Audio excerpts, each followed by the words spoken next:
Hello guys, welcome back again sa atin Sharing for Bread of God.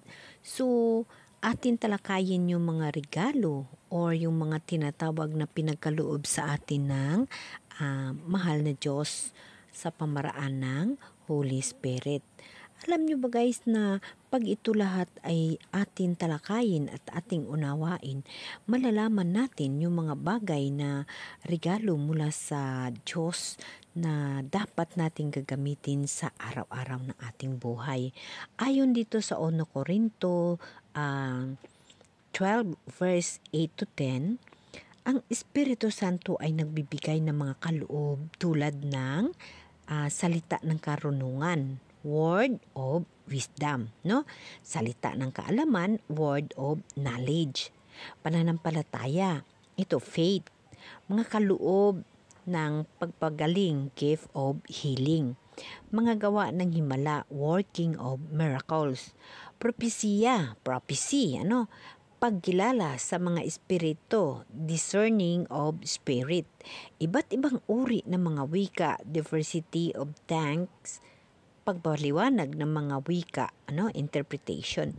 So guys, ito ho, yung mga regalong ito na ayon dito sa 1 Corinto chapter 12 verse 8 to 10, ito yung mga regalo ng mahal na Diyos para sa atin na mga katauhan.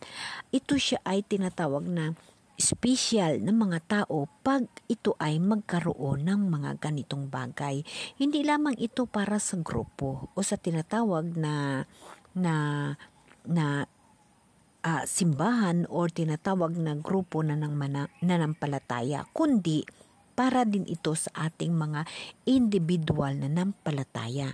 So itong mga kaloob ng mahal na Diyos, napakalaking bagay na ating magagamit dahil na ito siya ay sa totoo lang brothers and sisters, pag magkaroon ka nito, napakalapit mo, ang relasyon mo sa Diyos, napakalapit. Talagang makakausap mo siya.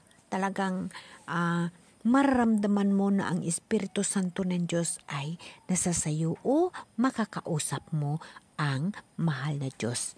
Halimbawa lamang, itong prayer tank. Itong prayer tank ay ito yung mga isang ipinagkaloob ng mahal na Diyos na pwede magamit ng isang tao or individual na tao upang mag-connect sa mahal na Diyos o makikipag-usap sa mahal na Diyos, no? Ito kasing prayer tank, hindi natin ito siya magagamit pag walang mag-interpretar dahil nga dito ay kailangan na may mag-interpret dahil na ang mga bagay ng dala ng prayer tank ay mga bagay na hindi maunawaan, mga salita ng isang tao na hindi maunawaan. Ngunit pag ito na bagay ay magkaroon ka, ikaw mismo, hindi mo mapipigilan ang iyong sarili, ang iyong dila. Kusa ho siyang magsasalita at kusa ho siyang gumagalaw na hindi mo ho mapipigilan. No? Ito yung prayer tank. Ito ho yung the best na nangyari sa buhay ko dahil ito siya ay naranasan ko. Dito ko naranasan na hindi ko mapipigilan yung aking dila. So, 2 bisis ito siya ay gamit sa akin. Nung una, noong nag-prayer meeting kami o kaya may fellowship kami sa tinatawag na charismatic, So, gamit ko ito siya. And then, mayroon ho itong nag-interpret. Mayroon ho itong nagsalita sa gitna naming mga katawan dahil marami kami. And then, yung pangalawa ay noong nagamit ko ito siya noong sa mother-in-law ko. So, ang nag-interpret nito ay mismo ang mother-in-law ko. So, ginguidean niya ang aking kamay upang magkaroon ng sign of cross ang kanyang katawan lupa, no?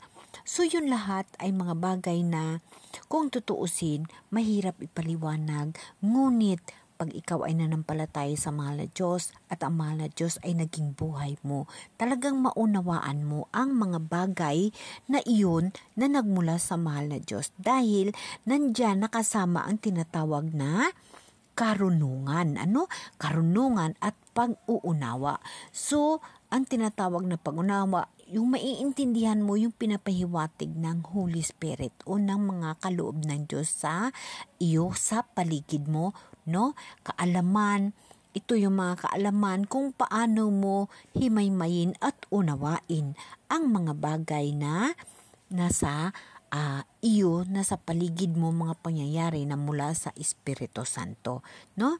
So, ang karunungan, isa sa regalo mula sa Diyos na ito ay magbibigay ng tinatawag na tamang pag-uunawa sa isang tao kung ito ba ay tama para sa Diyos at ito ba ay mali, no? Kagaya ng tinatawag na pag-uunawa. Ang pag-uunawa, ganun din ito. Kung naintindihan mo ba ang sinasabi ng Biblia? Naintindihan mo ba ang sinasabi, ang tinutukoy nito na ayon sa mahal na Diyos, no? Dito ako nanumbalik at lagi ko binabalik-balikan upang lubos na maunawaan ang tinatawag na regalo ng Holy Spirit. Dahil itong mga regalo ng Holy Spirit, ito ho yung ating mga tanda upang tayo ay makausap natin ang mahal na Diyos at makilala natin ng lubos ang mahal na Diyos. Ito ho yung kanyang pinagkaloob. Isa ho ito na hindi lamang sa tao na grupo o sa tinatawag na manampalataya na grupo sila, no, kundi para din ito sa atin na individual. Dahil sa individual na pagtitiwala natin sa mahal na Diyos, magkakaroon tayo nito, lalong-lalo pa pag naunawaan mo ang gusto ng mahal na Diyos sa buhay mo. Itong mga kaloob niya, itong mga Holy Spirit na ibinibigay niya, yung prayer tank, yung tinatawag understanding, no, yung wisdom, no, ang counseling, mga ganitong bagay ay mula ito sa mahal na Diyos ay magagamit natin sa ating buhay, no? Alam niyo ba guys na minsan sasabihin natin sa sarili natin na pag magkaroon tayo ng tinatawag na gabay o kaloob mula sa mahal na Diyos, paano natin gagamitin ito? Guys, magagamit mo ho yun. Kung humingi ka sa Holy Spirit ng gabay kung paano mo i-apply sa sarili mo bilang individual na tao, maunawaan mo ang ibig sabihin nito dahil dito papasok ang tinatawag na misyon mo sa mahal na Diyos. Dahil dito pumapasok na may misyon ka mula sa Kanya dahil naunawaan mo at nagkaroon ka ng tinatawag na pag-uunawa or kaalaman or pag-intindi sa mga pulong ng Diyos. So dito pumapasok na mayroon kang misyon na iuutos sa iyo ng mahal na Diyos. Kaya nga, ako brothers and sisters, sa buhay ko, wala na akong ibang hinihingi, kundi maunawaan at aking mabigyan ng kahulugan ang mga bagay na aking nababasa at naintindihan para ito sa aking kaluluwa, para sa buhay na walang hanggan. Dahil yun lamang ang pangarap ko.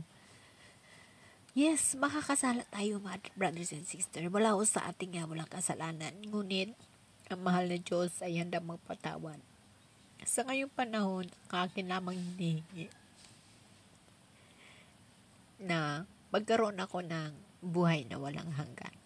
Kaya ang buhay ko sa ngayon, kung ano man ang makakaya ko, akin pag-aaralan o saliksikin ang makakasaad sa Bible at aking namnamin yung tinatawag na pag-uunawa upang mai-apply ko sa sarili ko ang buhay na walang hanggan. At pinapangarap ko na makasama ako sa buhay na walang hanggan. Umaasa ako sa pangako ng mahal na Diyos na ang tao pang magbabago, mayroong buhay na walang hanggan. Amen. Amen.